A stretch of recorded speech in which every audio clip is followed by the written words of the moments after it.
Bonjour amour, ardancés, soyez les bienvenus sur les antennes de la télé Safia Web TV, toujours avec votre émission L'Atelier des Étoiles. Aujourd'hui, nous ne recevons pas un artiste, nous ne recevons pas un humoriste, mais nous allons au cœur d'une communauté. Une communauté parfois pointée du doigt, mais qui renferme une richesse inestimable. Bien évidemment, c'est la communauté Bolon. Et qui de mieux placé pour nous parler de cette communauté-là? C'est une personne issue même de cette communauté. C'est un ingénieur de laboratoire d'élevage, secrétaire adjoint de la sous-commission langue nationale Bolon, membre de l'association FINTA. Alors, dames et messieurs, chers téléspectateurs, ce matin, nous recevons monsieur Norbert Koulibaly. Alors, bonjour, monsieur Koulibaly. Oui, bonjour. Soyez les bienvenus sur les antennes de la télé Safia Web TV. Merci beaucoup pour votre invitation. Je vous en prie.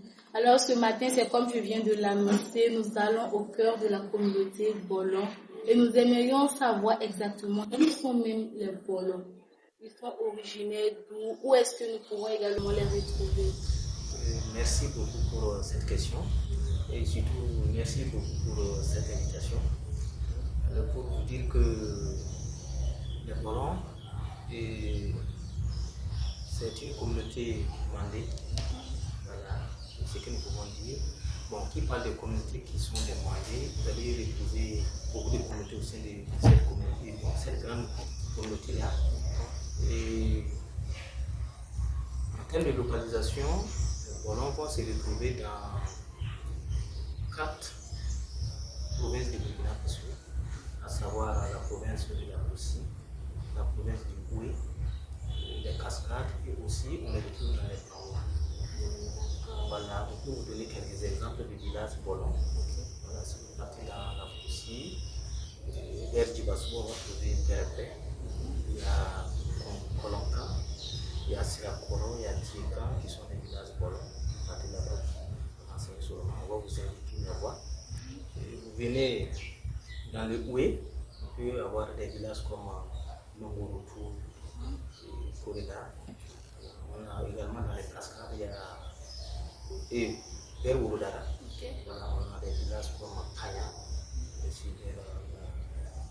il y a Tigan.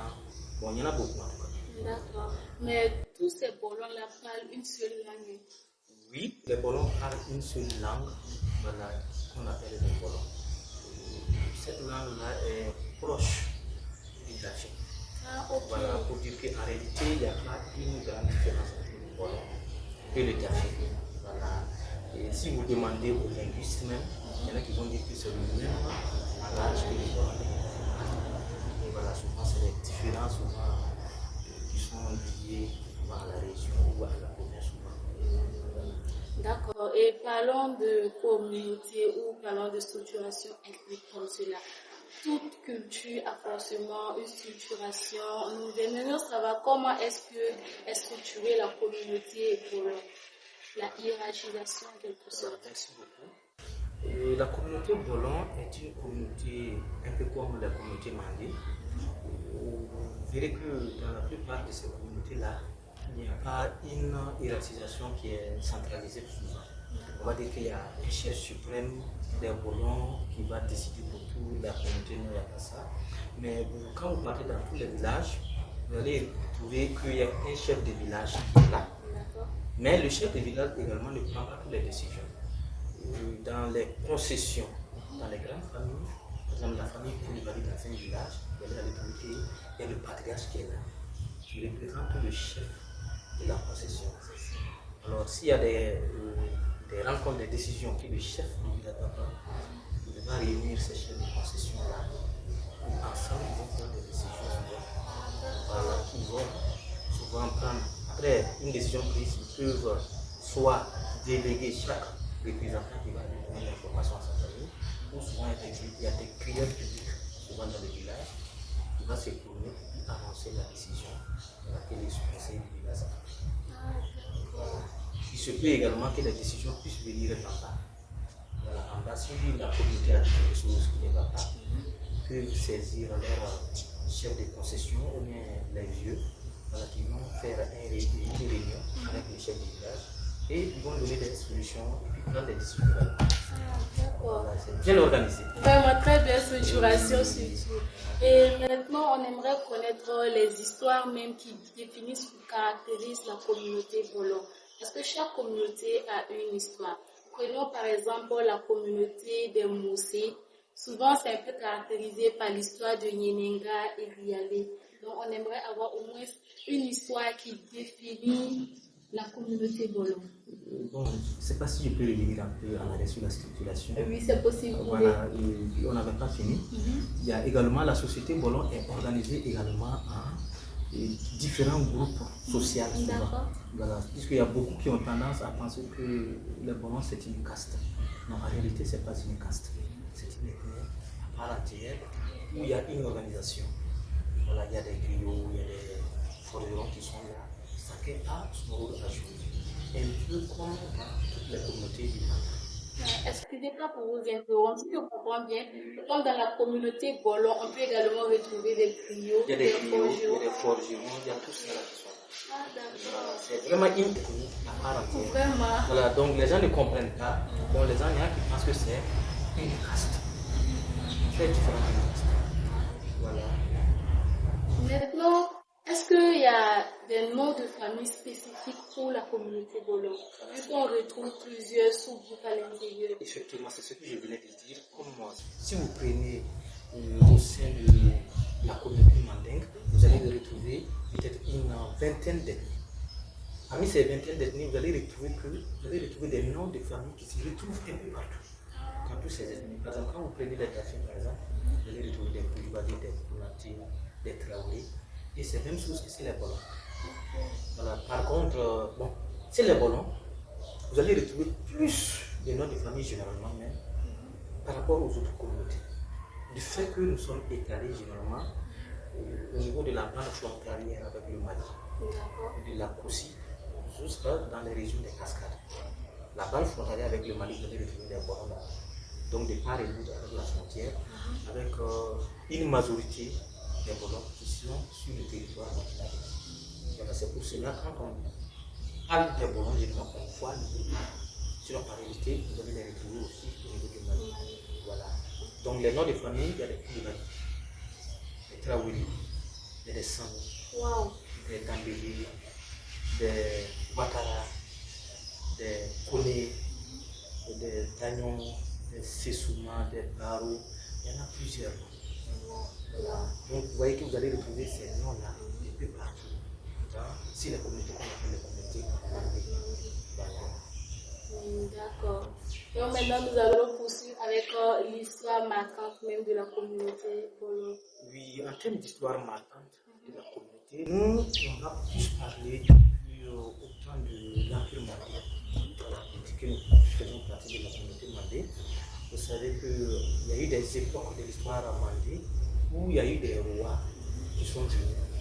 Quand on parle de Zuleta et Nizita, on va aussi parler de Hassan Moussa. Voilà, c'est lui qui a amené l'Empire à son apogée à son époque. Voilà. À son règne, il est parti à la mer et il est devenu un roi musulman. Wow. Et quand il était venu, il avait voulu que tout son royaume soit musulman. Vous savez que dans les communautés, souvent, tout le monde va pas adhérer à ces idées-là. Donc ça fait que quand vous partez dans le Mandé, il y a toujours des communautés comme ça qui n'ont pas accepté l'islam quand elle était venue. Mais quand il était venu, à son but. Voilà, parmi ces communautés-là, il y avait des Bolons. Il y avait des Bois, surtout vers la zone de Dibasso. Il y avait des Dogons. Et il y avait des Marca également, qui avaient une islamisation. Il y avait beaucoup de communautés qui avaient adhéré à cela. Et après donc ça fait que, en son temps, les communautés qui avaient refusé d'être islamisées, on avait divisé avec classes.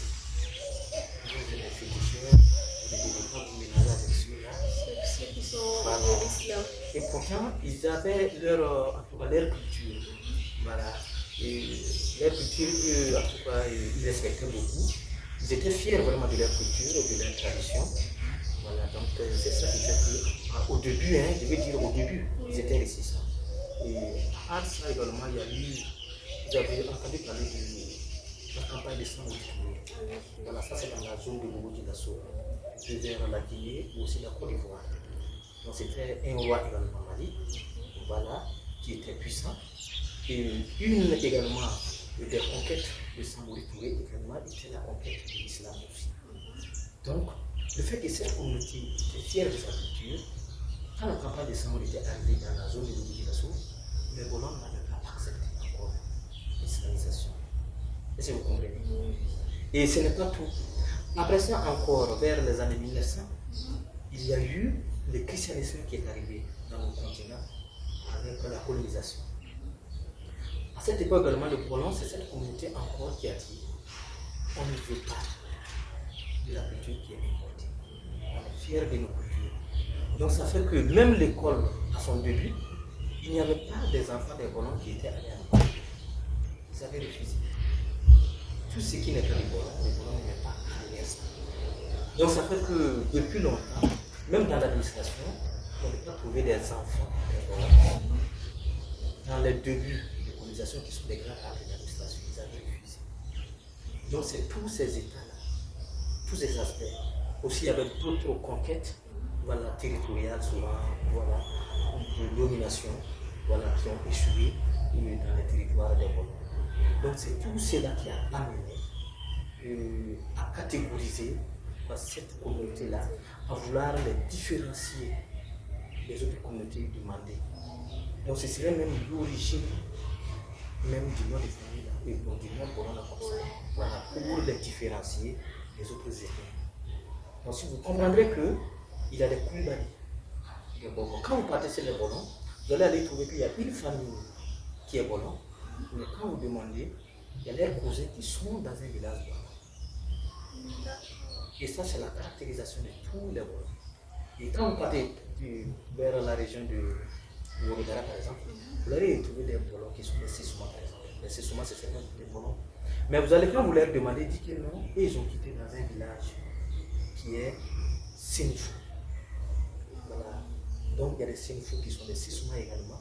Donc, les gens ne comprennent pas pourquoi ceux sont des Bolons, ceux sont des... En fait, c'est des faits de l'histoire comme ça qui ont amené à fractionner nos communautés. Voilà.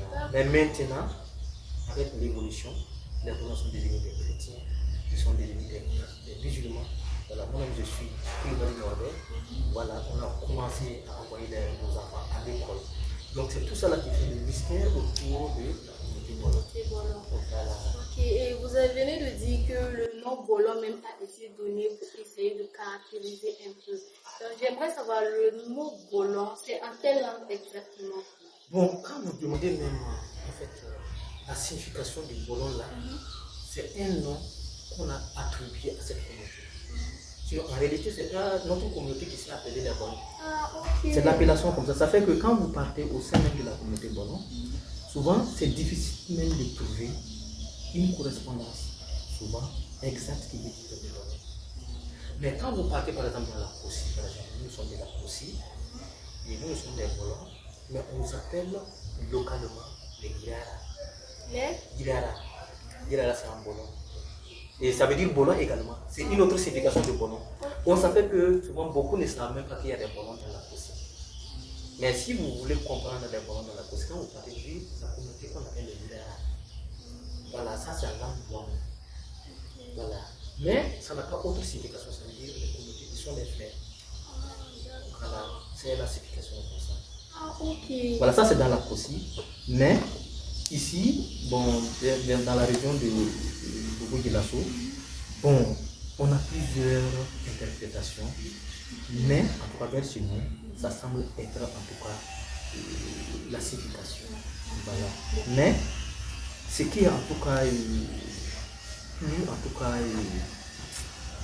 clair là est que le nom a été attribué à l'Afrique. Voilà. Du fait de tout ce que je viens d'expliquer. Voilà, pour les différencier. Voilà.